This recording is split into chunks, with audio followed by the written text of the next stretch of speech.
Jose K മാണിയുടെ existence ആണ് പ്രധാനമെങ്കിൽ UDF ആണ് ഒരു നല്ല സ്ഥലം എന്നാണ് അവർ വിചാരിക്കുക.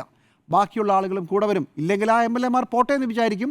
സംവിധാനം മുഴുവൻ ജോസ് കെ മാണിയുടെ കൂടെ വരാൻ സാധ്യതയുണ്ട്. കാരണം പരാജയം രുചിച്ചു നിൽക്കുന്ന LDF-ഉം അടുത്ത വിജയത്തിൻ്റെ ലഹരിയിൽ നിൽക്കുന്ന UDF-ഉം തമ്മിലാണ് അടി.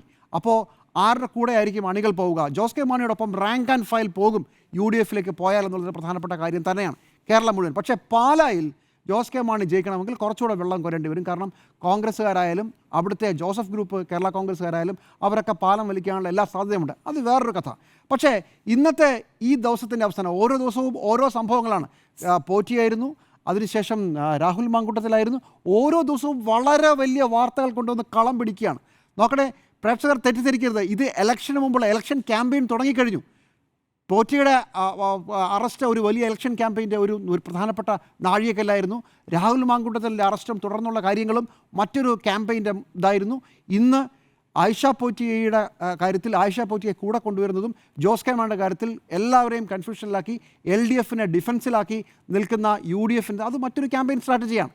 ഇപ്പോൾ സംഭവിക്കുന്ന കളത്തിലെ ഒരു പ്രധാനപ്പെട്ട കാര്യം UDF വളരെ വലിയ ധാർമ്മികമായ അല്ലെങ്കിൽ ഒരു വലിയ മേൽക്കൈ, ധാർമ്മികമായി എന്ന വാക്ക് ശരിയല്ല, കളം പിടിക്കുന്ന ഒരു സാഹചര്യത്തിൽ UDF-ന് വളരെ വലിയൊരു മേൽക്കൈ ഉണ്ടായിരിക്കുകയാണ്. ജോസ് കെ മാണി എപ്പോൾ വേണമെങ്കിലും ഞങ്ങളുടെ കൂടെ വരാം എന്ന വാർത്തയെ തള്ളാനാകുന്നില്ല LDF-ന്. അതുപോലെ തന്നെയാണ് ആയിഷ പോറ്റിയെ കൂടെ കൊണ്ടുവരാൻ സാധിക്കുന്നതോടുകൂടി വർഗവഞ്ചക എന്ന് പറഞ്ഞ് മേഴ്സിക്കുട്ടിയമ്മ പൊട്ടിത്തെറിക്കുന്നതൊക്കെ നമ്മൾ കണ്ടു.